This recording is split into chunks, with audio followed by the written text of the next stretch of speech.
Haley. He's our Vice President of the Northville Republicans Club. He has a few comments he'd like to share. Good evening, everyone. Sorry I'm a little casual. I just got off a plane back from the happy land of Disney this evening.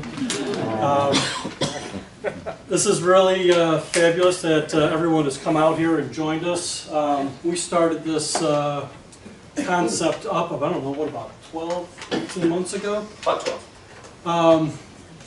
Collectively, a group of us, all on our own volition and accord, became precinct delegates, and we randomly, through different social events while we were caucusing, coalesced together, and we got a little ticked off after we were kind of railroaded through a couple of these processes. And me being new back to the area, I grew up in Dearborn Heights as a kid, and I spent the last 15 years in purgatory in Cleveland as a sole conservative out there. It was very difficult, and I came back and I moved to Northville, because it's where I wanted to live, knowing Northville very well, having family here for the last 30-some years. I found it very odd that we didn't have a Republican club. I looked around and it just didn't exist, so I became a delegate, and then I met Bob at actually Ted Cruz's very first event, well before he announced. And things just kind of fell into place, and you know, here we are. We decided we're going to try to put something together, and just for a little collective insight and history and how we did this, we were meeting at Bob's house, and God bless your wife for letting us storm the house every other week as we kind of tried to figure out what we were going to do. We kicked around a couple of ideas on what we were going to name an organization, a conservative movement, or Tea Party group, and I kind of beat the table a little bit and said, let's steal the American language back and steal our English language, and let's just become the Northville Republican Club. One doesn't exist, and I thought, you know, no better place for us to have it than in Northville. A lot of us weren't sure if we could do it or not, and I said, well, you know, as an elected official for the city of Northville and the township of Northville, I give you permission to start the club up. So I grabbed Matt Will, who was my neighbor across the street, who's an attorney, and Matt helped us put together the legal doctrines for us to start the organization. And then we then quickly handed it off to Bob, seeing that he was very well networked inside the community, and we just kind of played everyone's strengths, and here we are with a room full of Republicans, and it's fantastic to see everyone here, and we really appreciate your support. Thank you. I'd like to introduce our participants, and I'd like to ask if you wouldn't mind to hold your applause till after we've introduced all four. In no particular order, and I guess I'll start with the only person with facial hair, Pastor Jeff Noble. He is the pastor of Praise Baptist Church in Plymouth. One of the things that I totally admire about the guy is that he's a man of the cloth that is not afraid to get political, and you don't see that much anymore. I have been attending the Rattle with Us Tea Party meetings, and have noticed and gotten to meet him there. And maybe most noteworthy is that he has been a very strong supporter in the re-election campaign for Pat Colbeck in 2014, worked very hard for that. He is a true conservative, and I totally respect him. Sharon Lollio, the loveliest of the four. She's a person, once you get to know her, somebody who has a great love of her country, great passion. She started the Tea Party group called Rattle with Us in Plymouth, Michigan. It was 2009, wasn't it? Mm-hmm. And it's been going strong ever since. The meetings that I've attended, I usually see between 45 and 60 people, and I think they've got over 1,000 on their mailing list, so good on you. Senator Pat Colbeck. What can we say? There's a lot to be said about that guy. He's brilliant. He has a master's in aerospace engineering. He actually helped design part of the International Space Station. He's in his second term as state senator. And I guess one of the things that makes him unique from most of our current legislators is he's a person who will do what he says. He'll stick to his guns. He's fought some tremendous pressure to bend his principles, and he hasn't bent them. And that makes him a hero in my book. There is so much we could say about this wonderful man. I was just telling somebody about 10 minutes ago, I met this guy when a guy I was working for, I used to be a pilot for Bob Lutz, said, write this guy a check. So I sent him a check. And next thing I know, he's calling me on the phone saying, hey, thank you for the money, would you go out and get some signatures? And one thing led to another, and I wound up helping him with his campaign when he ran for Senate in 2012. One of the interesting things about this guy is that after he graduated with his bachelor's degree, he went to work for Hillsdale, and at the young age of 23 became a vice president. And how many people here have ever read the publication The Apprentice? Well, this guy started it, and that's something. He has a law degree from Notre Dame, and one of the things, I guess, maybe the single most thing which makes him a hero in my book is that together with Catholic Cardinal Adam Maida, he co-founded Cornerstones schools. My short story is that I was born in Detroit, and even though I've lived in and out of Michigan, I've watched Detroit go down, down, down my entire life. And here's a guy who's actually making a huge difference in the life of the youth of Detroit. The guy is a hero. Yep. And he continues, and he's told me he's committed to spend the majority of the rest of his life working to that end, and I can think of no higher purpose. Being an engineer, I'm plagued with a kind of a funny mind, I guess. And when I think about this group of 4 people, I look for common traits, common denominators. And the common denominators that I've identified with these 4 people is all 4 have been called to give back to society. All 4 are Christians. All 4 have pronounced leadership qualities.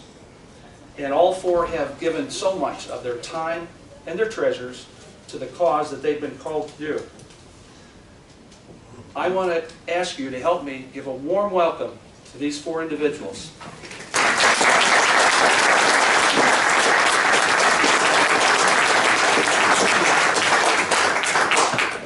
Now, I don't know if Colbeck wants the mic, but Pat Colbeck's going to start the education process. That way I could talk something about that. First of all, thank you guys for coming here today. So the theme is how to restore our country. Well, look around you. The fact that we're all out here learning about this and talking about this and sharing ideas about this, that's the first step on how to restore our country, right? This isn't a case where you just go off and watch Fox News all day and think things are going to change, right? This is about getting to know our community and getting engaged with people. And I think that the story that Joel shared about how this came into being, that's how we restore our country. There are people seeing a need, and we go off and fill it. And people volunteer their time and treasure to go off and do that. So hats off to everybody here, because that's the first step on how to restore our country. The theme that I want to talk about today, though, draws upon a movie many of you may have seen, and the monument that it's about. And it's called Monumental. How many of you guys have seen that? Do you guys remember why that the monument in Monumental was actually put up? It was designed so that if we ever lost our way as a country, we would document the principles that made us a great country, so we could always lead ourselves back. Do you guys remember that? The movie was basically about much more than just a monument, but it led up to it. And this monument was built back in 1889 out in Plymouth, Massachusetts. My wife and I, ironically, visited. My wife Angie, sitting over in the corner here, by the way. She's my Proverbs 31 plus wife here. We went to Plymouth, Massachusetts, and when you go to Plymouth, Massachusetts, you of course go to Plymouth Rock, you go see the Mayflower.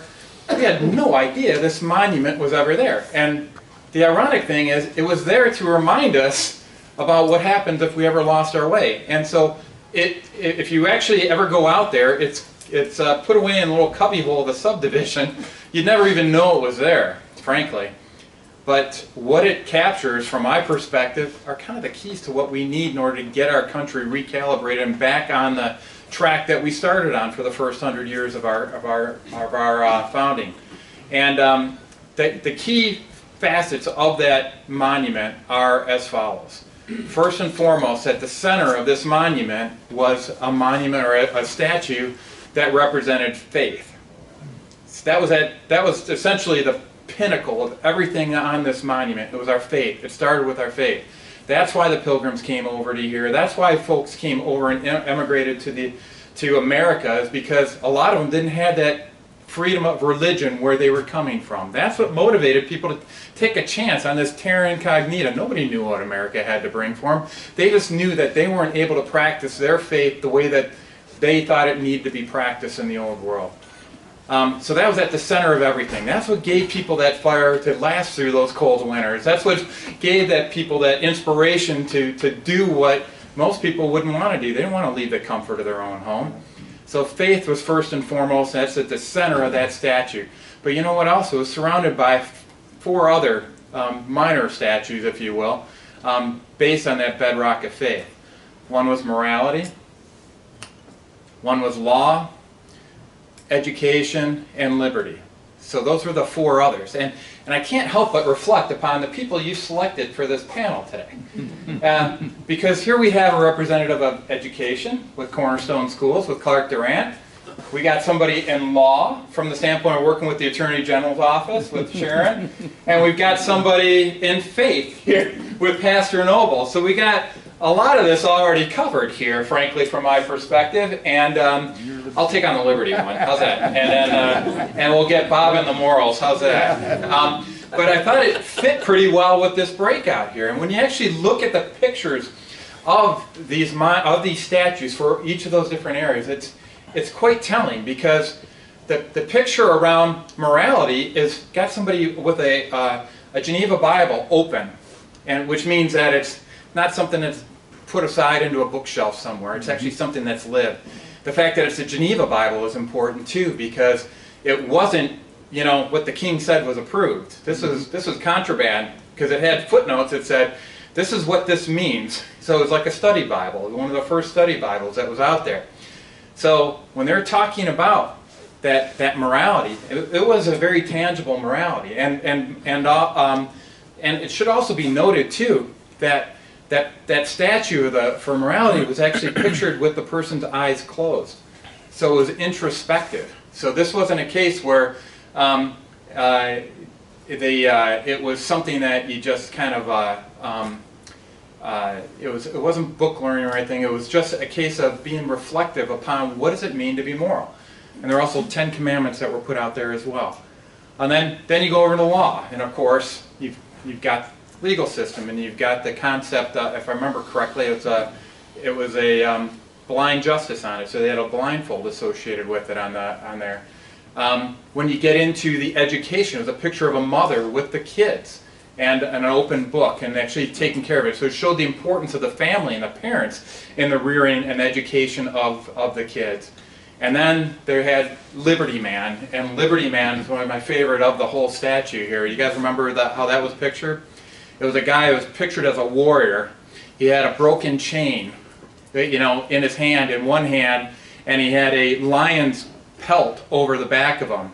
The lion's pelt signified the destruction of the monarchy, in that they challenged in Great Britain on it and returned power to the individual, to the person. So it was those 4 ingredients, plus on the bedrock of faith, that the folks who put together that monument, which by the way came from federal funds as well as state funds, so that separation of church and state stuff that I'm sure all of you guys can find in your Constitution, right? They knew what the truth was in that matter. And I just want to say, if we're talking about what it takes to restore our country, I think that's a really good place to start. So if you haven't seen the movie Monumental, I highly recommend you go off and check it out. I can tell you that those principles are what I'm going to be taking in with me when we're talking about I'm engaged in a focus group on the new social studies standards. It's going to be happen on April 11th. A lot of these principles are nowhere near our standards in our social studies standards right now, in the proposed standards. I'm going to do my best to make sure that we at least acknowledge how our country was formed and gets into the truth of our history, so that they may not like everything that's in there, but I don't want to hide what the truth of this was and put it in some and whitewash it with some distorted worldview about our origins. We need to have the truth. Our kids deserve the truth. If they want to go down another path afterwards, after knowing the truth, that's for them to go off and decide. But I'm not going to sit there and let them go through another generation not knowing what that truth is. After all, Abraham Lincoln once said that the philosophy of education in one generation will be the philosophy of government in the next. I don't want to be governed by people that are governed by the philosophy that I see in the classrooms today. So without further ado, thank you for putting on this panel. Appreciate it. And if you want, we want to open it up to Q&A right now. No, what I think we should do is go and listen to each one of the four of you. Okay. And then we'll have a big Q&A and a two-way Good, Q&A. because I know how that works. The first guy gets all the questions. All right. And, all right, good stuff. Well, what's up? Well, good evening. It is a... Did I get in your face? I'm sorry. You guys are going to go nuts because I'm walking all over the place. A Baptist pastor to try to talk just for 10 minutes? You've got to be kidding me. I can't get my Bible open in 10 minutes. I had a lady come to me one day and she began to just bark at me. She just absolutely was hollering at me, and she went on and on and on, and I let her just talk, and I just listened to her, and I just waited until she kind of ran down, and I said, "So what do you want?" And she looked at me, and I said, "No, seriously, what is it that you want? What is it that you are asking? What is it that you need?" She couldn't answer. She couldn't give me an answer of what she truly needed. She just wanted to complain. And so then I began to ask some questions. Now, I know a lot of folks are going to say, well, a pastor spends all of his time talking. And we do. If you've ever come to our church, you know that... What are you laughing at back there? If you've ever been to our church, you know, I do talk for a long time. But I spend a lot more time listening to people. Because what people think and what people say matter. And I believe that the best way that we can restore our country is to demand that those people that represent us listen to us. Amen. The Bible's kind of clear. It says we should be quick to listen, slow to speak, and slow to become angry. What do? We want to get mad first. We want to just shoot off our mouth, and we don't want to pay any attention to what's going on. I think about the fact that we all have a responsibility to vote and to be involved with local politics. How many of you have run or are currently serving in a local politic position? Raise your hand up. Good, awesome, praise the Lord, that's awesome, because that's what we need to be doing. By the way, I told Bob I'd put this in here too. I encourage you to sign up to be a precinct delegate. If you haven't done that, make sure you do that. That's a way that you can serve. Because when I go into McDonald's and some of these places, I see those group of guys sitting around the table drinking their coffee, and maybe you're with one of those groups, and I'm not picking on you if you are, but they're sitting around and say, well, if I was in charge, I'd do this. And that's as far as it goes. They just talk about it, and they just complain about it, and they really don't bring any solutions to the table. Well, that's kind of how we got involved with all of this. When Sharon started the Tea Party, we were down there and got a chance to meet with her, and we saw that there were people there that were tired of simply giving lip service to the problems. They wanted to get involved. And not just get involved, they were willing to go to the mat to see things be different. Now, there's a couple of things I want to encourage you to do, and I praise the Lord that we're Republicans here and on and on, but even in the Republican Party, let's face it, we've got some factions, and we've got some fractures that we got to get rid of, okay? Well, you've got the moderate Republicans, and then you've got the conservative Republicans, and you got those weirdos over there called Tea Party members, and I mean, we're actually all pulling the same direction. We think things are wrong right now, and they need to be changed. So if I could say anything for you, is to begin to try to unify the party. I think the world is looking at us and saying, we're a bunch of knuckleheads. They're looking at that. It cracks me up. I was watching the debate one night, and you'd have thought we were watching a NASCAR show or race, because they were waiting for someone to hit the wall. That's what most folks watch NASCAR for anyway, to just mess up and screw up, and then we jump all over that. Man, we should be encouraging those folks that are putting themselves out there and say, man, I want to support you. I want to help you get involved and make a difference in our state. Now, it'd be a lot easier for me just to stay right there with our church and continue to minister to the flock. But I prayed a long time ago, God, I want to be able to reach out to some folks and encourage them and bring our nation back to some simple foundations. How many of you ever watched those programs on television where they remodel the houses? Don't you love those things? No, don't you love those things? They'll come into a house, and I mean, you'd be almost afraid. If I get 10 minutes, you got to tell me, okay? Because I'll be doing this all day. You get 10 minutes, or you walk into that house. Sorry, I'm all flustered. You walk into the house, you say, man, I don't even want to stand in this place. But they see the potential, and what do they usually end up doing? They gut the whole place. They take out all the junk. They get rid of all the stuff. They take it down to the foundation and the studs and the roof. And then they start over. I don't think that's a bad idea for us when it comes to politics. I think, well, what does Einstein say? He said the definition of insanity is to do the same thing over and over again, expecting a different result. Isn't that what we've been doing? Putting the same people in these positions and then expecting something to change. You can't go to Lansing and learn integrity. There's some wonderful folks up there, and I've met some great people. But you can't go there and learn integrity. You got to take it with you when you go. Same thing. Praise the Lord. Same thing with Washington. We're sending people there that are telling us one thing to our face and doing something completely different. You know what we got to do? We got to start saying, look, that's not going to fly anymore with us. Amen. You know, you're not going to stand there and lie to my face and then go and do something else. Because if you do, I'm going to hold you accountable. Amen. And that's what we've been doing all along. When these guys come and sing in our precincts and all those kind of things, to tell us one thing and then go up there and support every tax increase they possibly can, that's a problem. And Republicans, we have got to get it in our head that we have a voice, that we've got strength, and we've got the ability to stand up and say, no more. That's it. It's just not going to happen. Road tax. We have to get rid of also the idea of political correctness. I'm sorry. It's just messing us up. The latest things that we're seeing right there, the way to transform and reform our country, again, taking it down to the studs, but then building on solid principles, solid foundations. Now, I happen to be a man of faith, so my worldview is based on what I believe in my Christian faith. I don't know what your worldview is, but I know every one of you in here wants something better for your kids or your grandkids than we got right now. And I think every one of us in here, if we'd have thought about it, we'd have said, you know what, I bet Mitt Romney would have done a little bit better job than Barack Obama's doing right now. And I bet every one of you want to see something happen over the next 7 months between now and the time of the election. Only way that's going to happen, is if you and I get gritty, not ugly, not mean-spirited. I'm not telling you to go out there and call folks or beat people up, because I'm telling you, when this thing is all over, we still got to work together. The guys that I'm running against, they know I'm praying for them. I tell them every time, hey man, I just want you to know I'm praying for you. And they appreciate that. And as they should. Because win or lose, we're still going to be in the midst of this junk. And we've got to turn this ship around. It takes 10 miles to turn the Queen Mary around. It takes 10 miles of ocean to turn the Queen Mary around. It's not going to happen overnight, but it's got to start.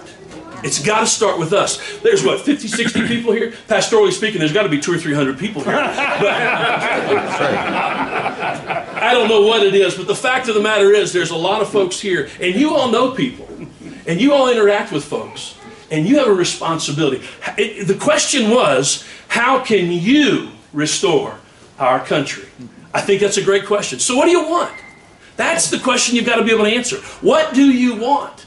And if you're like me, man, I want something to change. And the only way that's going to change is we begin to put people in places that can make our decisions and do our bidding rather than their own. I got a lot of other things I can share with you, but my time's about up. But I want to thank you for the opportunity to share with you. Thanks so much, and God bless you. Hi, I'm a leaner talker. We all wish we were leaner. I guess when Bob asked me to speak, I kind of wanted to explain to you, if you didn't hear about the whole history of the Tea Party, how it came about. And when Bob was talking about restoring the country, there's nothing special about me. I just love the country, and I knew that something was going drastically wrong. And I was raised, my father was a police officer, and loved the country, respected the law, and had to work 2 jobs to support our family. And all the while growing up, he always told me, work hard, you know, make sure that you take care of yourself. And that's what America is. Fiscal responsibility, looking after yourself, and respecting what this country has really offered everybody here. And so immediately after graduating from high school, I met Marco, a lot like my dad, and we started our own business. And we worked very hard. We didn't take many vacations. We put money aside, and we put our kids in good Christian schools because that was important to us. But we worked very, very hard. And probably about maybe 10, 15 years into it, we started noticing that business, we're in construction too, and it started slowing down a little bit. Then it started slowing down a lot of it. And we had always went, we always voted in the general elections, never really understood what a primary really meant. But we always thought we were not asleep at the wheel. I just wanted, when I hear that, I feel a little insulted by that, because we weren't asleep at the wheel. We were voting and believing what people were doing that they told us they were doing when we cast our vote for them. But we were raising our children, paying our taxes, had a business, and doing what we thought Americans should be doing. But then when things started slowing down, we started thinking, okay, what's going on here? Everything that we've been led to believe, work hard, be responsible for yourself, invest in real estate, we did that. And all of a sudden, within 2 years, we started losing everything. We had to start laying our family members off who worked for our trucking company. We started scaling back. We started, at bigger companies were taking jobs from us that we never, just totally shocked us. So I remember sitting there in 2009, at the early part. I remember when Obama got elected, and I started hearing things, well, we got to pass the bill to see what's in it. And we started hearing, different things about, well, what, people need to pay their fair share, and we're thinking, well, what is that? And then it got to the point of we were having a hard time paying our share. And so I remember hearing Rick Santelli go off on that rant about paying your neighbor's mortgage. And, what about the people carrying the water as compared to the people who are drinking the water? And then he mentioned that Tea Party thing. And then I started seeing things popping up, like people are having tea parties. And so I said to my husband, I know this sounds crazy, but I think I'm going to have a tea party. He goes, what's that? And I go, well, I said, we're very active in church. And I said, I think we need to take this concerning message out to other people and just see if there's other people that are feeling like us. Like, are you scared about what's going on? Are you wondering what's going on? So I contacted the mayor of Plymouth, because I thought, well, if I'm going to have a rabble-rousing party in the city, I want to see what he thought about it. So I sent him a really nice note, and he wrote back to me and he said, you know what? I think I'd be more than happy to have you have a tea party here in Plymouth. And I said, okay. Well, then I heard about a gal not too far away from where I lived, and she was going to do a road rally.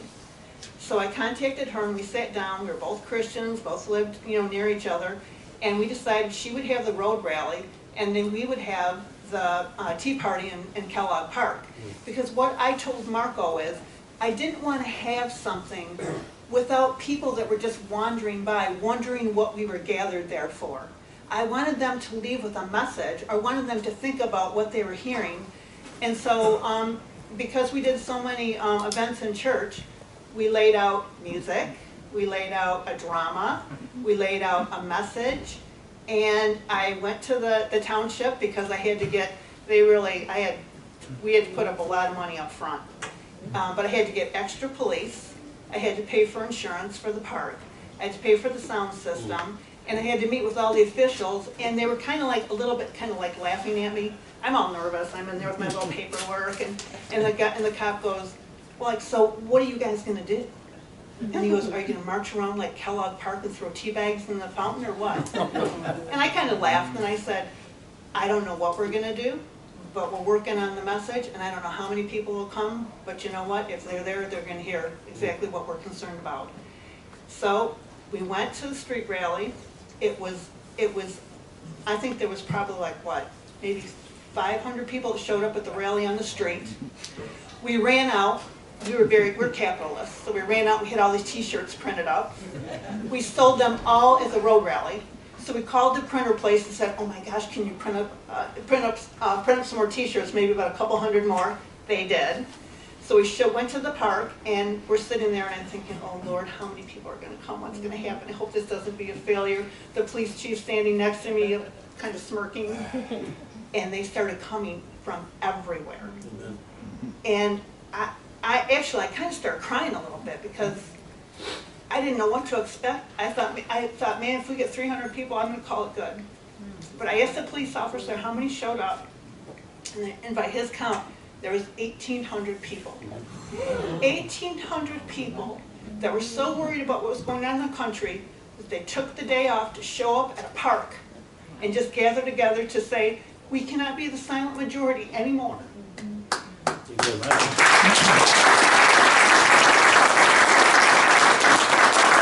My message to you would be, anybody can do it. But our country is changing. And it's changing drastically, and it's scary. So the days, like Pastor Jeff said, about sitting in front of the TV and yelling, they're done. If you really want to make a difference, if you want a future for your kids and your grandkids, you've got to get active. And there's plenty of ways to do that. You know what? I respect you guys for starting out this club. Look at all the people that are here, Bob. It's awesome. When I think about Rattle with Us, and I think about Arne, and I think about different people, Estelle, different people that have risen up and said, you know what, I'm going to start a group. Because I think it's important to get the message out. And it is, we cannot get lax, we cannot get tired. Maybe you don't want to start a group, maybe that makes you uncomfortable. Then you know what, walk a neighborhood for a candidate. Do that. I have Patrick Colbeck came out of our group. When he said he was going to run, they said, oh, he'll never make it. He'll never make it. And we said, you know what, we're going to see it. We're going to see it through, and we're going to see if we can make it happen. And we did. And then Pastor Jeff, I tell you what, he showed up at the rally, he was there. He was there at that park. On a motorcycle. Yeah, on his motorcycle. Had volunteered, because Plymouth had so little parking, had volunteered the church van for anybody that wanted to park at the church. His people would shuttle our people back and forth. Didn't even know us. Right. He showed up and we sold out all our t-shirts. He came up with 20 bucks and I go, we're all sold out. He goes, take the money, I believe what you're doing. When you get the t-shirts, come deliver them to me. And we did. Delivered him the t-shirts on a Sunday morning. You're going to get me in trouble here now. Okay. And it like rolled up because it had the big Gaston flag on it. So he walks down the aisle and walks up to the front of his congregation and unrolls the t-shirt and holds it up. Bold man. Yep. Man not afraid to speak it from the pulpit. That's right. Is my 10 minutes up? Go on, we got plenty of time. Okay, well, no, I want to take Keep away Clark, going. because Clark's like awesome. But I did want to share one thing with you. Well, two things really. You can do it. You can make, I hate to use this line, but it's not make America great again. But I liked what Marco Rubio's grandfather said in that one. If you guys watching that debate, his grandfather said, Americans can do anything. Right. And we can. And we can't ever forget that. So I'm gonna end my little 10 minutes real quick. I read this at the Plymouth Tea Party, and I want to share it with you because I really feel that this is what America is. But it says in December 1775, Benjamin Franklin published an essay in the Pennsylvania Journal under the pseudonym American Guesser, in which he suggested that the rattlesnake was a good symbol for the American spirit. This is what he said.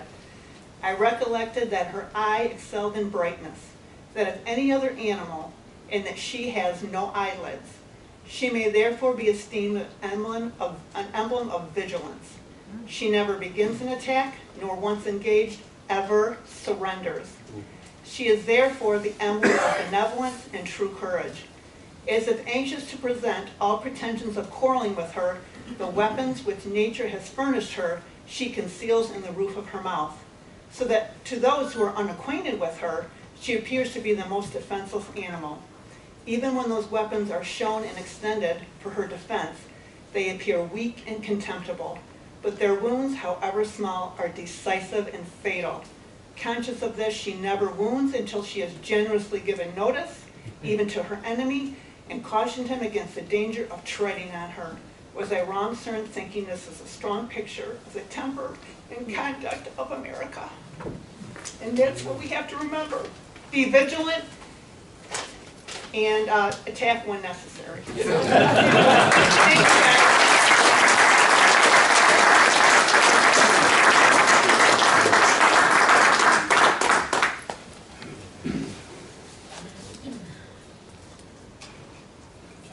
I've lost my voice, so if any of you find it outside, would you please return it to me?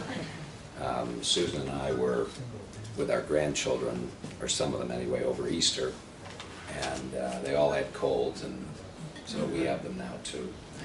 I do want to introduce you to my wife, Susan, of 42 years. Susan, you want to just stand up, please?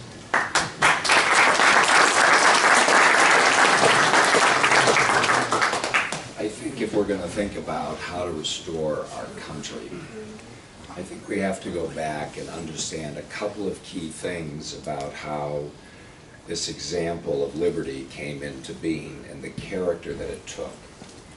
John Adams had a piece called Thoughts on Government that he wrote in April of 1776.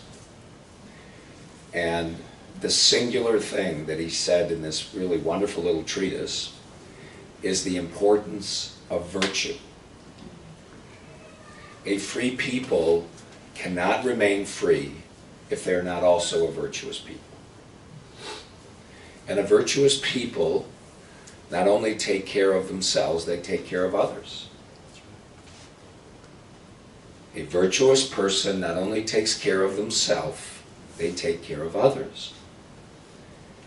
And I think, you know, it's interesting. I've been in these fields for more than 50 years. I remember when my father, a precinct delegate, a district chairman, back in the 60s, my dad ran for Congress in 1952 and 1950. But I remember working very hard for Goldwater. Dad was a delegate at the Cow Palace. Dad was, along with a man named Zarnicki, was part of that little group that made it possible, frankly, for George Romney to get a united delegation for him to be the favorite son. Because Dad got 8 delegates from the Michigan delegation to vote for Goldwater.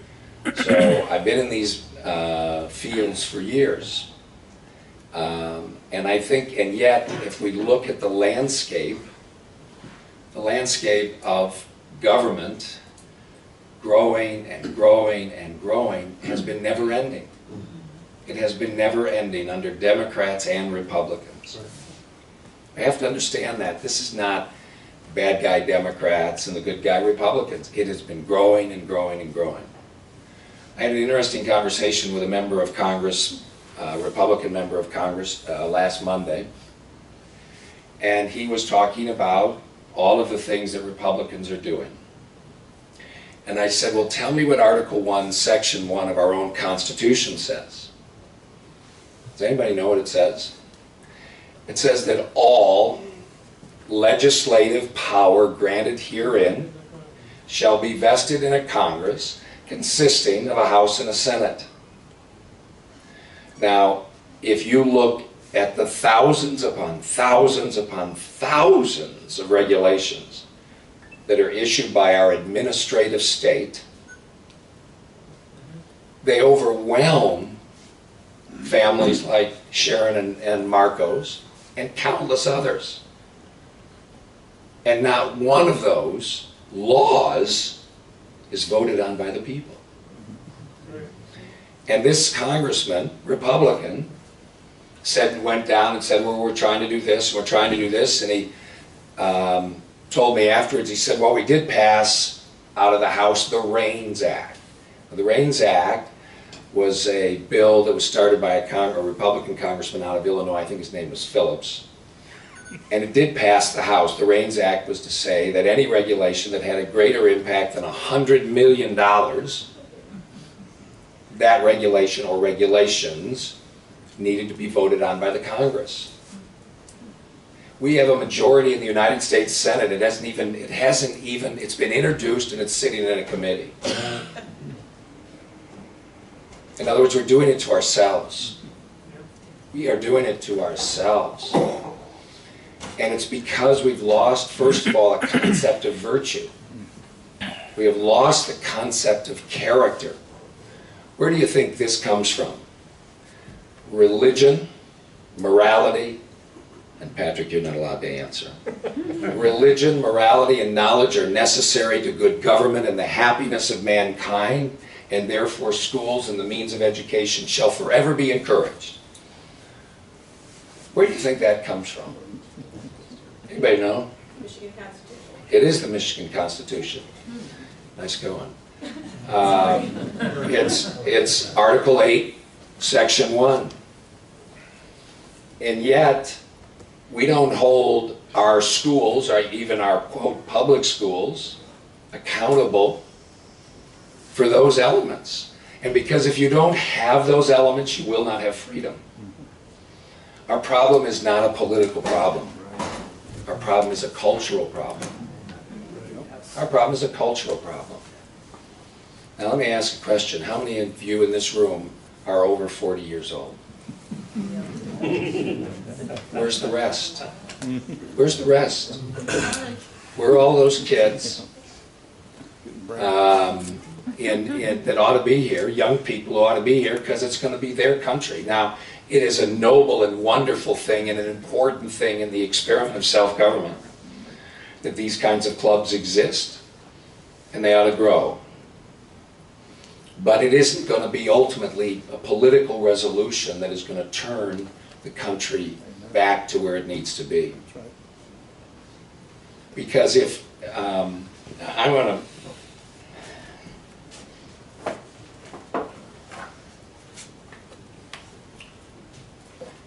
to read you something, because I think there's some lessons here about how to restore this very unique experiment in self-government. I mean, there is not in the history of humankind an example that we have experienced.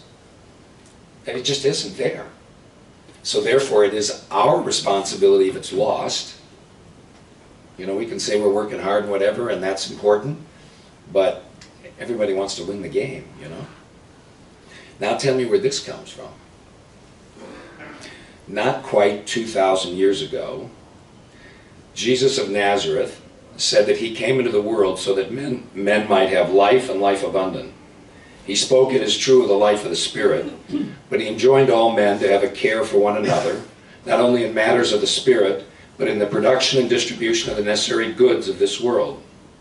We of the Western democracies live in a civilization built upon the teachings of the man of Nazareth. How many people know that, or even think about that? It is for this purpose that men may in fact live together as brothers, having care for one another, that modern democratic states exist. Who said that? Take a guess, it's all right. This is not a final exam. Just take a guess. Abraham Lincoln, I heard Churchill, anybody else? Huh? Sounds like Reagan. Reagan? Washington. Washington? Pain, is it? It was G. Menon Williams in his inaugural address as governor, Democratic governor of Michigan. He went on to say, in fact, he went on to say that our century began with great promise and high hopes that the tradition of Moses and Jesus might finally flower in our lifetime in true freedom for all men and women. How far have we come, man? That was 1949. Yeah. And it's, you know, so it's, and that was a Democrat. So it's not, they're all, it's, you know, this is not about bad guy, good guy. So I would say that if we are going to truly have a restoration, let me say, I have to say this. Jesus is just leave aside for the moment all the religious dimension of who Jesus is. I just want you to think of him. If this is a guy, smartest dude who ever walked the planet, and he's got the whole world in his eye, in his heart, in his mind. And he wants the whole world. So let's look at how does he go about bringing all that to him. Because whatever the answer is to that question is the answer to begin to change the culture.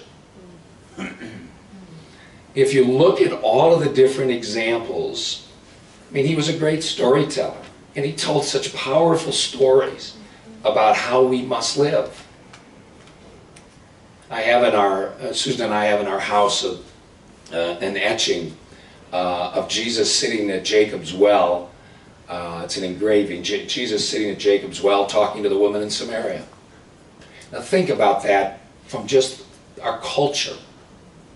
Here he is sitting down with a woman who's had 6 or 7 husbands, is getting water in the middle of the day in a foreign land, and he's engaging her in such a way that her whole life is changed at that moment.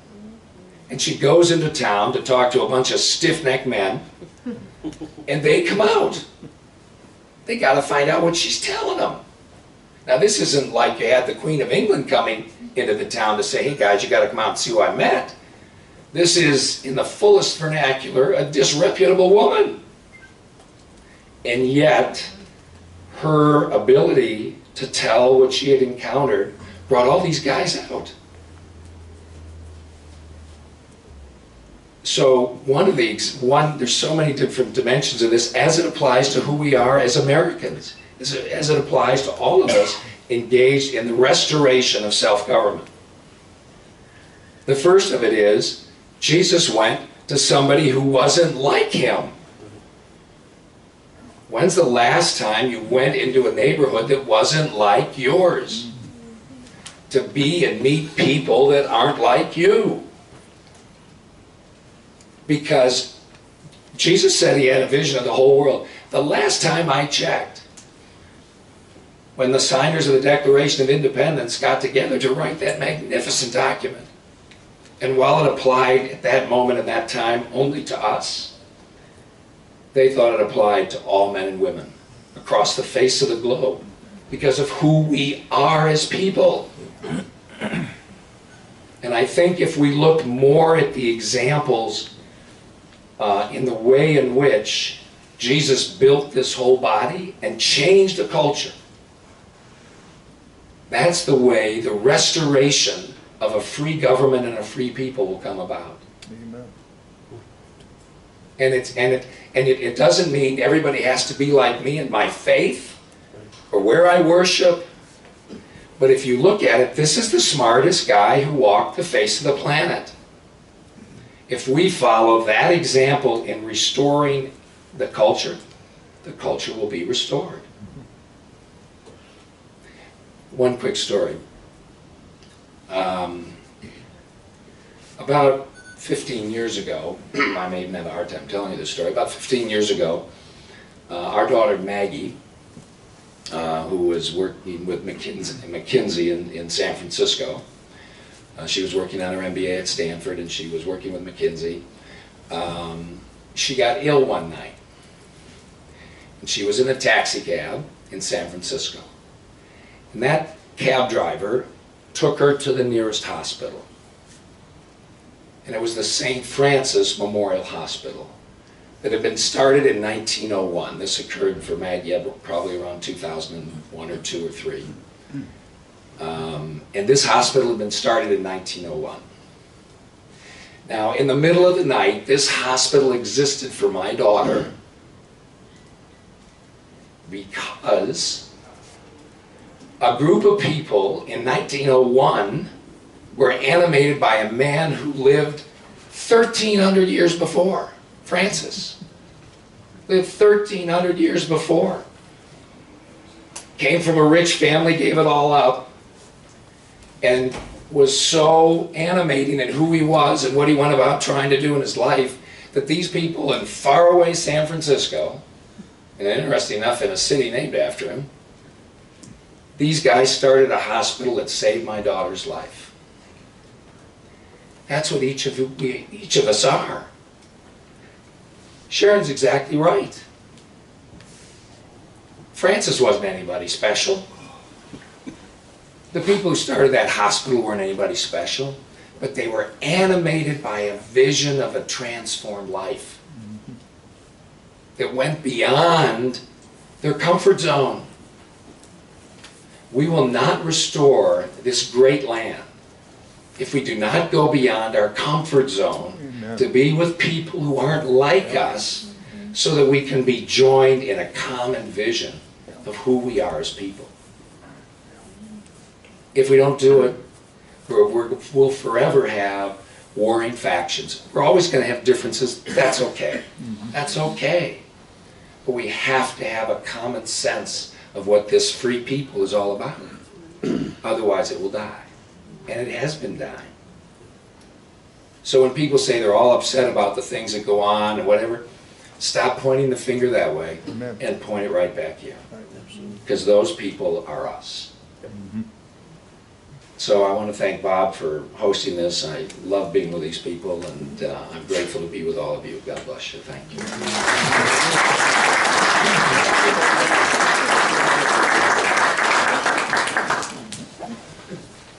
Why don't we begin the Q&A portion by taking some questions from the audience, and we'll let whichever one of the four cares to field that question field it. You, sir. Yes, I'm sort of out of place here. I'm a precinct delegate from Oakland County. belong to a variety of... We love you anyways. Okay, well, I figured you're welcome here, because you're Republicans. But I wanted to bring up a point. The speakers were talking about restoring our country. One of the problems is this president has implemented his fundamental transformation. Part of that is, and I know you're aware of it, Representative Colbeck, that immigrants are coming in, unvetted immigrants.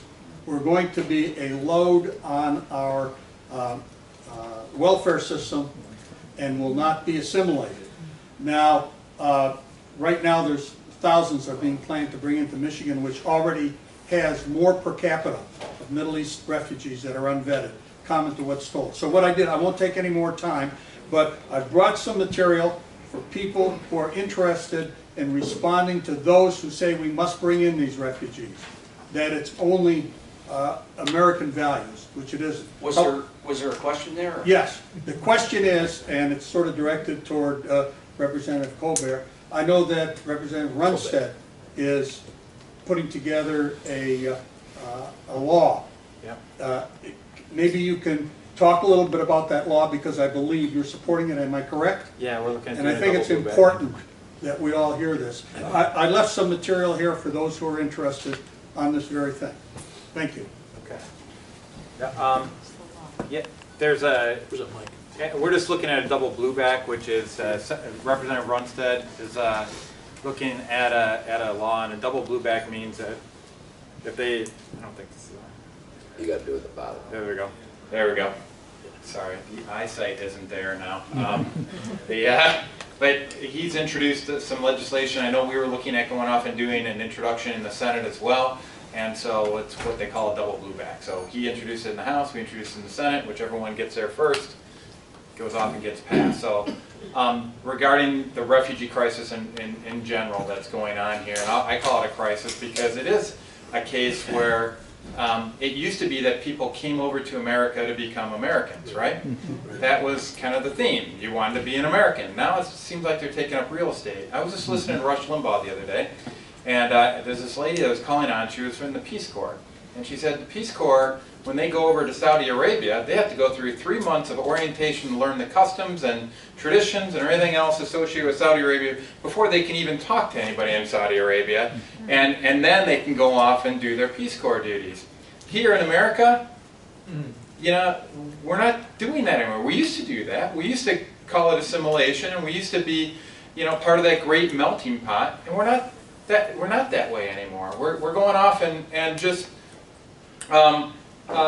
just becoming a parking lot essentially for it, and we're not embracing that what it means to be an American. And that, for me, that's troubling, because for a lot of different, we got national security issues obviously associated with it. And for those who are not familiar, I put in Senate Concurrent Resolution 22, which was to encourage the governor to continue the pause button on the Syrian refugees on it, because it came off of a briefing that these are not being vetted in any way, shape, or form for security concerns. As I said, I mean, I'm all for making sure that they're safe and everything else, but gosh darn it, this isn't a, let's not be stupid. Be shrewd as snakes, right? Yeah. Innocent as doves. And right now they're just running over on it. So that's a resolution that's out there that's important. This is kind of the first step that now Representative Runstead's coming up with statute that's actually going to put some of this into statute and put some teeth into it, and that's appreciated. But we need to go down that route. I just want to make sure that when folks are coming over here to be an American, they want to be an American, and so that's kind of a concern. We're not doing that right now. Thank you. Yep. Yes, sir. Just a comment on Dr. Colbeck's statement. The people that were sent out as to other countries they also needed training on our cultures, our history. You know what I mean? Most of them Remedial education. need to tell. You know. Yeah. That's Yeah, we've sad. forgotten a little bit of what it means to be an American, and so the whole subject of immigration is all clouded because we're not teaching our own kids in our schools what it means to become an American, right? That's why anybody who's been following what I've been doing up in Lansing One of the first bill that I ever introduced was Celebrate Freedom Week. It's talking about teaching kids the Constitution, Declaration of Independence, not just saying that there's a document called the Declaration, but going into the actual principles. I mean, it got to the point where I can't even say teach the kids the Constitution because they go off and teach what others say is in the Constitution instead of what's actually in the Constitution. And the social studies standards thing that I alluded to before, for me is a big deal. This may be bigger than right to work from my perspective because this is affecting future generations of Americans and our future governance because they are pushing a worldview right now in our schools and our social studies standards that is so diametrically opposed from the principles we started talking about here that it's a big concern of mine. And I think we need to take back our education system. That is the front of our culture war right now. Absolutely.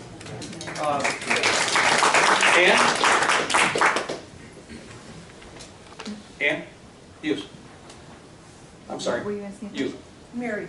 Mary, I'm sorry. Yes. The Environmental Protection Agency and even the Michigan Department of Natural Resources are going way overboard in declaring that if you've got a puddle in your backyard, that's now a wetland, and it's controlled by the state and the national government. And I would like you to know, what can we do to change this? You're a lawyer, or a lawmaker. I see this room is tilted. Well, first of all, a lot of that's dealing with federal law. So they're the ones that are going off and You can't change it? not federal law. No, I'm a state senator. So you can introduce laws to say we're not going to allow this in our state? There's something to be said for the fact that they've overreached on what their federal authority is. They are coloring way outside of the lines of Article 1, Section 8 of the U.S. Constitution. It is not enumerator powers for them to regulate the puddle of water in somebody's backyard. It's supposed to be the waterways in between the different states and the regulation of commerce between, not the puddle in between. But because we haven't educated our populace to the point where we understand what's in the Constitution and not, that's where it starts, frankly. I mean, it's not even, I could pass a law. We've got, people are talking about amending the Constitution, which I'm, for things like balanced budget amendment, I'm for that. But until we start following the actual Constitution we have right now, it kind of is a moot point. And so, having said that, I mean, I would love to go off and push back on the regulations. And the good news is about Michigan, we've pushed back on, we've done a net decrease of 2,000 regulations since Governor Snyder and the Republican legislature has started over. That's not enough. I get it. There's a lot more to do. Federal government is going the opposite trajectory, and that's where a lot of the work needs to be done. And for those of you who don't know, I'm state chair for Ted Cruz in Michigan, and he's all over the regulatory issues on a regular basis. He gets it, and I can't wait till he's our chief exec to do some of the things you're talking about specifically. So, Joel? It's very interesting. We talk about language, and it's one of the reasons why when we started this club, we didn't call this club the Northville Tea Party Club. We went back and took back the language and called ourselves the Republican Club of Northville because we want to own center stage, we want to own the center of the chessboard. One of the subject matters that was just brought up is exactly where, as a collective group, we need to hit. Social studies is part of the communist agenda. We used to learn history when I was a kid, and at some point when I got into the school system in my later years, it became social studies. And then the social engineering was brought into my life as a kid going through the school system. We don't learn history anymore. When you don't learn history, you don't learn facts. And when you're not taught facts, you're taught crap. And it's easy for these communists that have come through during the early 70s that avoided the Vietnam War to become school teachers. They all stuck around inside the educational system and have corrupted it from within. And we're stuck with it now. When the only place we can really fight with it is at the state level and taking back our school districts. Take back the delegates that we're pushing for at the local level to become a precinct delegate is how we take control back.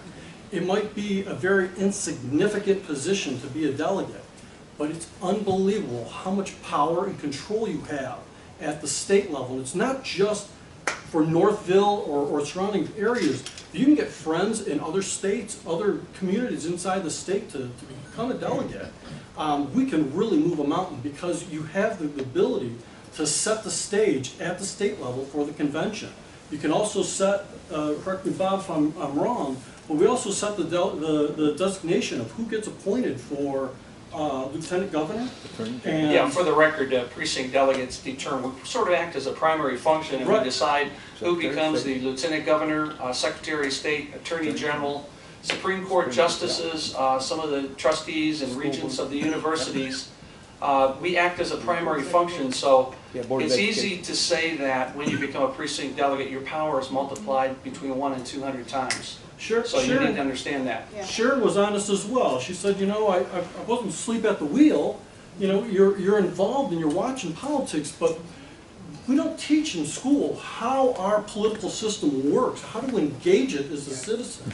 We're void of that. Can I talk about the school thing for just a second? Sure, absolutely, please.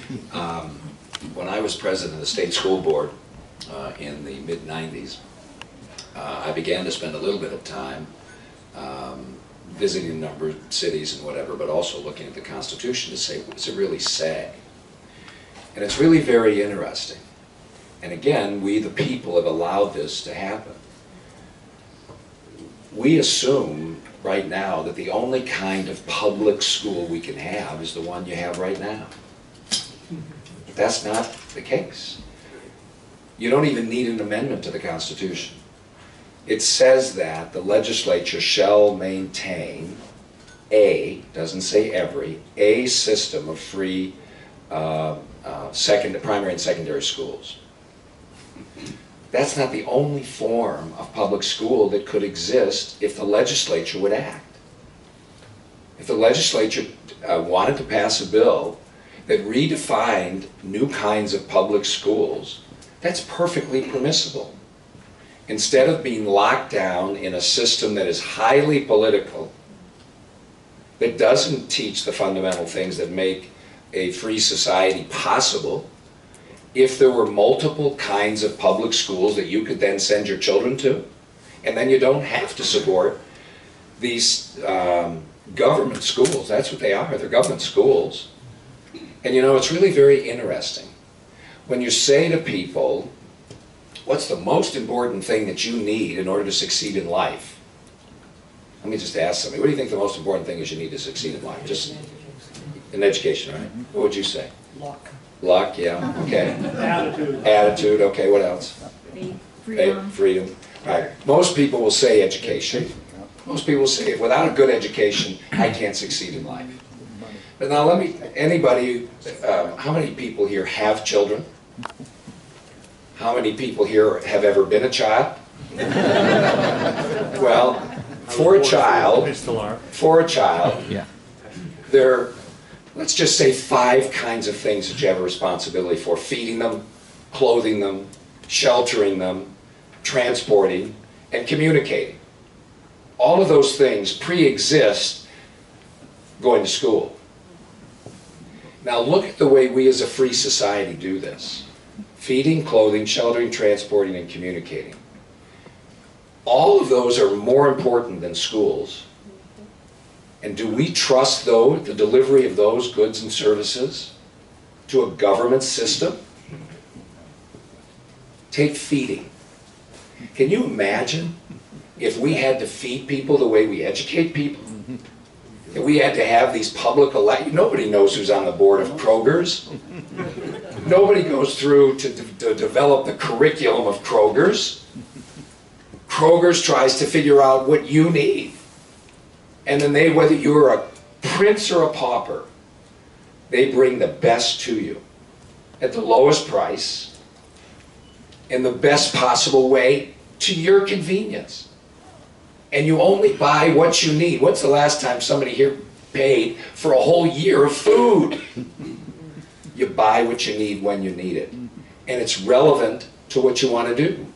What's taking place now in our school systems, and for these kids, it's not relevant to getting a good job, to understanding how a free society works. But we've allowed this system of government schools to be the main model. That's what we've done. And yet, we're all hypocrites because we all say, well, we all love our local public school. Well, I bet you love your local Kroger's or whatever your main store is here more than that. And whoever gets your clothes, everybody here is wearing something different, paid a different price for it. You bought it at a different store, and you have no idea who made it. You don't know, but you trusted the person who brought it to you. Because a free society, ultimately in a free market society, virtue is at the root of it. There has to be integrity to the things that you do and pass on. And there's high accountability. High accountability. There's no accountability in these political structures. You know, everybody's talking about, and it's not fair to Rick Snyder that he's getting so much of the heat about what took place in Flint and that water. It's not right. And here's a city that has been run in a certain way for 50 years.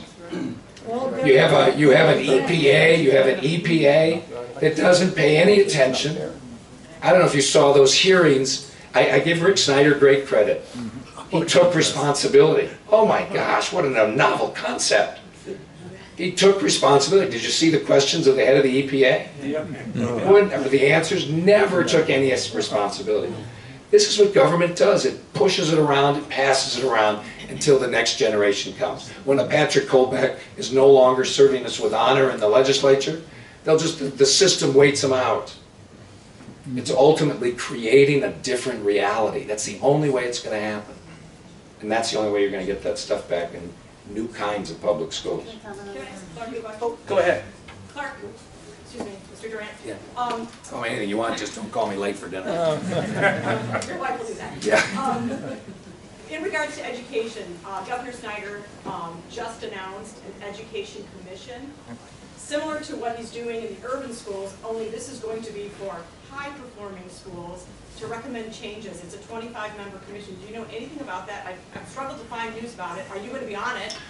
And also, if high-performing schools are functioning well, why is the governor meddling in them? And then if he's going to meddle in those, I know this is multiple questions here. I picked that up, yes, there are multiple. If he's going to meddle in those schools, then he's going to meddle in any school, because, you know. See, at the end of the day, here's one answer to multiple questions. Yeah. A free people have to decide whether they're going to turn over these responsibilities to the government or they're going to take care of them themselves. You want to change the system? Start educating your kids outside of government schools. Start creating other opportunities for them. I homeschooled 6 kids. You're not going to. Yeah, but I mean, my point is, God bless you. The point is that we're, and for my work in Detroit, what is so unfair and unjust about all of this is that all of these kids are like your kids and mine. They have great possibilities and great potentials. And unfortunately, they don't have the choices that other people have in relationship to the kinds of schools that they have to go to. But we have to take ownership over these things. And John Engler, when we were, John Engler and Richard McClellan were the primary drafters of the original Charter School Act. And John recognized at the time, it was, I remember having these conversations because it was right at the time that I was, he was the one who asked me to run for the State Board of Education. It was going to be a baby step in order to try to get more choice for parents. It wasn't the ultimate answer to anything, it was a baby step to try to get more choice for parents. The point is that the other piece where the dollar follows the child, that's a very powerful tool. It is a very powerful tool. If kids begin to, because they're attracted to something else, and start going there, trust me, change will come. Because money does talk. Can I just ask a quick follow-up? To the money following the child, as a homeschool mom, the money never left my hands. And so why send it to the state to have it come back? And so my caveat to that is, Proposal A has actually stripped me of my right to follow the child in that sense, because I could have moved to a better district. So I agree with you that money following the child, and I understand the point about choice, but at the same time, our hands are tied because the tax dollars go to the state. I agree with you, and it was in the 70s under Bill Milliken, Republican, where it took away the ability really to have any kinds of tax credits and vouchers and all that sort of stuff. So that you really, that's another reason why you want to set up new kinds of public schools, and it can take all sorts of forms, by the way, in which homeschoolers would be welcome, by the way. Because otherwise our kids are going to fall farther and farther behind. I'm telling you, it's a very, the future doesn't wait on anybody. And the future, and particularly because of technology and a lot of other things, is changing dramatically. And if we don't have different ways of preparing our kids, all kids, I don't care whether you live in Grosse Pointe or Birmingham or Northville or in Detroit, we're going to be in real trouble. You, sir. Oh, can I just say something real quick? Go ahead. Being in Lansing, the only problem I'm going to say that I see with this and with the Flint water thing is that the problem in Lansing, unless you build a good relationship with your legislators, people become numbers, not people. They look at the bottom line. They look like, how can I save money? How can we?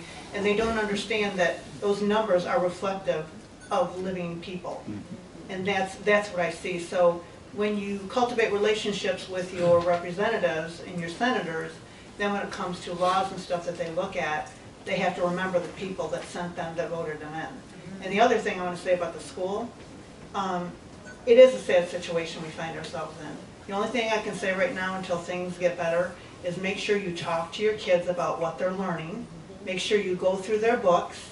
I heard a lot about Common Core, but until I sat with my granddaughter and tried to do a math problem with her, I had no idea what it meant at all.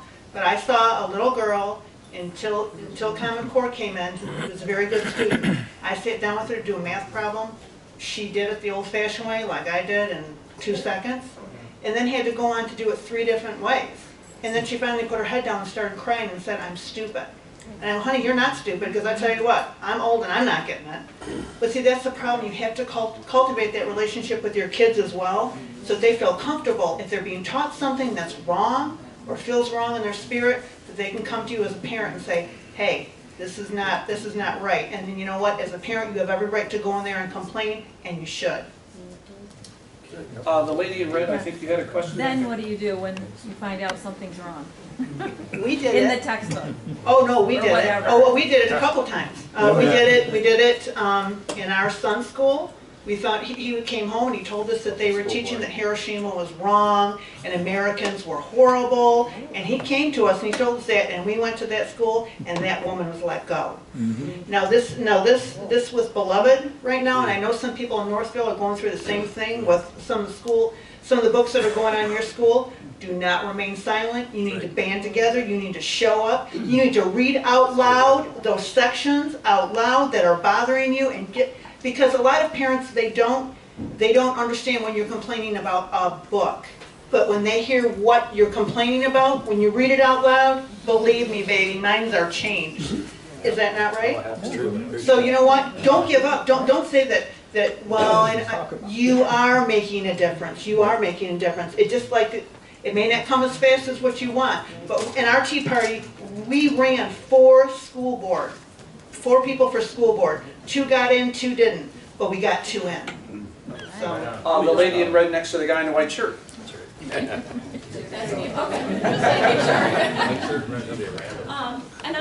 question maybe comes from not being educated on the subject, and it's about taking your dollars with you if you were in a different education system.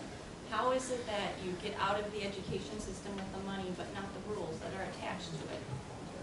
How do you fall outside of the Common Core rules and all of the other rules that are put forth by the Board of Education? If you're taking that money, do you escape free? Right now you can't. That's right. Right now you can't. So what good does that do then? Well, because under the one definition of a public school that exists, everybody, the only thing that changes a little bit is the governance a little bit, and all of the differences between what a traditional public school district has and a charter. But in terms of some of these issues on content and other things like that, you're still obligated to follow all the state guidelines, because there's only right now one definition of a public school. So I guess my question is, until we change that, what is the push for taking your dollars? Well, what I would say, well, you Like can't. we're putting one thing ahead of the other. I don't know. You can't, it's a great question. You can't take your dollars and right now, and other than within a traditional public school district or a charter, otherwise you're stuck. You're stuck. So, To clarify my question, I mean, I hear a lot about people proposing that that's the way to go, is to be able to take your dollars with you. But I don't hear any solution to how you're solving the problem of the rules that are going to just come along with you anyway.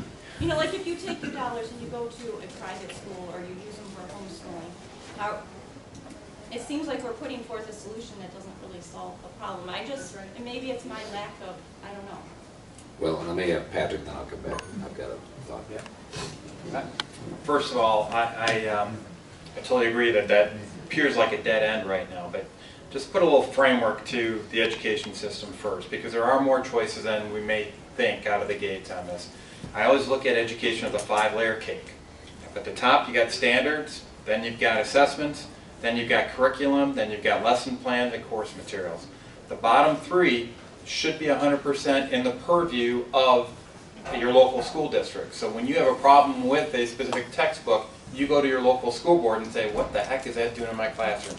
When you have a problem with specific curriculum, you say, what the heck is that is going on there? The problem has been right now is that with things like Common Core, with things like, if you guys are following what's going on with David Coleman and the AP series of courses that are going on right now, is that they're coloring outside their lines of responsibility at the standard level and at the assessment level, and now drifting to the point where, I'm an old engineer, I mean that's my background, I used to write specs, and there's always this fine line, it's kind of more art than science on when you're writing a requirement spec, how much detail do you put in before you actually specify the actual design. And now they're doing the same thing in education, where they're getting to the point where they're so granular. I mean, in the standards on Common Core, they actually say how you're supposed to teach it, like Sharon was talking about here. And part of this is just pushing back and understanding where our boundaries are right now. Because if we leave them the room to go off I would submit that there's still a lot of flexibility in our current framework, even under Common Core standards. I'll take the challenge to drive a Mack truck through that current definition of the Common Core standards with a conservative curriculum, like a classical studies curriculum for Hillsdale or something along those lines. I think we still have a lot of room to go off and do that. So those bottom 3 layers, when you get in a school choice environment, which we've opened up significantly here in the state of Michigan, we've got cyber schools, we've got PSA, public school academies, we've got the traditional public schools called LEAs, local education agencies. There's more variety than we've ever had, or we've had in a long time in that regard. What we've got to do at the state level is start pushing back when they try to color outside of their responsibility zone with the standards, with the assessments, and I'm trying to push back on control of that, making sure we have Michigan control that assessment layer, because otherwise it's just going to bleed down into those lower layers and we won't have that flexibility. But we still do have a certain degree of flexibility on that. What can we do overall? Well, one of the things, I'm fighting back on the standards. So we're fighting back on the social studies standards. We attempted to fight back on the science standards. We lost that battle. The Common Core, ELA, and math standards were put in place before I got in the legislature. Where I've got a bill that's been introduced to actually do a full repeal of those Common Core standards and replace them with a proven method, which is the Massachusetts model. And I know you're thinking Massachusetts, but this is pre-Common Core Massachusetts, where they're actually doing well. And so that's one thing we can do. The other thing is, and I've talked with Clark about this before, is put the transactional control for where those dollars are going back into the hands of the parents in what I like to call educational savings accounts. Yep. So right now, all of education, matter of fact, all of government services are what they call a third-party transaction. That means you're using somebody else's money to pay for something for somebody else. Nobody cares about quality. Nobody cares about price in that model, right? But a first-party transaction where I'm using my money to buy for a service that I'm going to use, all of a sudden you start paying attention to price, right? You start paying attention to quality. And so I'm a big proponent of educational savings account. I think it's fundamentally going to transform our educational system in a good way because it's going to put the power back into the parents. So if you see something that's being offered in a certain school that you don't like, then you don't have to buy that. You can keep shopping around until you find a service that meets your quality specs. And like I said, I think there's still room within that bottom 3 layer to drive a Mack truck through this Common Core standard to get something that is useful for you. The rub on all this comes into that assessment layer. and what they use that assessment for. And because, you know, people teach the test, so the curriculum starts blending into what is actually in the test, and then they use that as entrance criteria to different universities. They got this whole system figured out and rigged. We just got to sit there and start fighting back on the instances like Sharon did. When we start seeing craziness that's out there, you got to fight at that local school board level. We have to own that local, those bottom 3 layers, and it's our job as state legislators to make sure that we give you the ability to own that bottom layer. So it's not an easy task, but we're trying. I'm sorry, folks, we're just about out of time, but we've got time for one more question. Gentleman against the wall there. It's more of a comment than a question.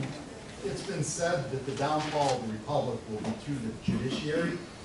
A good place to start to change the culture would be to destroy the monopoly that the Bar Association has on the practice of law. You do not have to have a license to practice law. So a good place to start in terms of changing that culture would be holding these lawyers accountable. You know, I have to tell you, that is not my brother, it's not my father. I'd never met the guy before in my life. But I love your question. I have to tell you a quick anecdote. When the Attorney General, his deputy under President Reagan, contacted me and asked and said that the President was looking for somebody to head up a rather controversial agency, and would I come to Washington and interview for it? And I did, and I was ultimately asked by the President to become the chairman of the Legal Services Corporation, and I was confirmed by the United States Senate. My predecessor, by the way, was a woman that most of you know. Her name was Hillary Rodham. So you can imagine how valuable this slot was seen on the left. So I would travel around and I'd meet with a lot of people, helping poor people resolve their challenges. And the thing that was interesting to me is how many people I found who were not lawyers, who were advocates for the poor in all sorts of things. And it was the lawyers who went after those advocates to shut them out. Yeah. Okay? So I had just finished cutting sugarcane with migrants in Belgrade, Florida. And I came to New Orleans because I was going to speak to the past presidents of the American Bar Association. And the president of the American Bar was all over my office and then trying to get from me an advance copy of what I was going to say. And I wouldn't give it to anybody. And I sat up, I think it was in a Marriott hotel, I sat up in my room most of the night writing out in hand what I was going to say the next day. And I came right after George Shultz, and I got up there, and I said, the greatest barrier to justice for the poor is the monopoly of the legal profession. And I began to go down every one of the examples why that was so, and why it forced legal services to be more expensive, and also why it denied access to justice for people who couldn't afford it. When I finished, I got, needless to say, a rather cool reception. And I left because I was one of Jack Kemp's co-chairs of his presidential campaign then, and I flew back to Detroit, and when I got off the plane and checked in with my office, it was flooded with calls because the president of the American Bar Association had held a press conference immediately after I left, calling for my resignation. President Reagan should have me resign because I had not faithfully carried out the purpose of my office. And you know, my office called to say, "What did you say?" And I said, "Well, as soon as I type it up, I'll send it to you." But ultimately, I mean, it became a very messy thing. I mean, we had some fun. We went on the Today Show and McNeil Lehrer and a variety of other things. But I was hauled before Congress. They couldn't get me on that, but later on, they were trying to get me on all sorts of stuff, and I was hauled before a House Judiciary Committee. A guy named Bob Kastenmeier from Wisconsin was the chairman of it, and it was all an attempt to get me on my expenses, you know, that I had charged the government for everything, but it was all really in retaliation for what I had said in this other thing. And ultimately, and Henry Hyde, who was a very good friend of mine and who was on that committee and helped me get through it, said, just go, you know, check all the expenses. The long story short, the GAO found that the government owed me money, not the other way around. But unfortunately, the truth comes out well after I was on the federal page of the Washington Post, because I had stood up to say exactly what you just said, and it's true as much yesterday as it is today, and I'm really glad you mentioned that. Yeah. Well, thank you very much, everybody, for coming. If you want to talk to Andy Anusis about Cornerstone Schools, I know he'd love to talk to you about it. He's the handsome guy in the tie. Estelle Oliansky, where are you? Estelle would love to talk to anybody from Canton that would be interested in working the voting system. Anybody from Wayne County, it's a paid job, just see me after and I'll explain it to you. We need some help.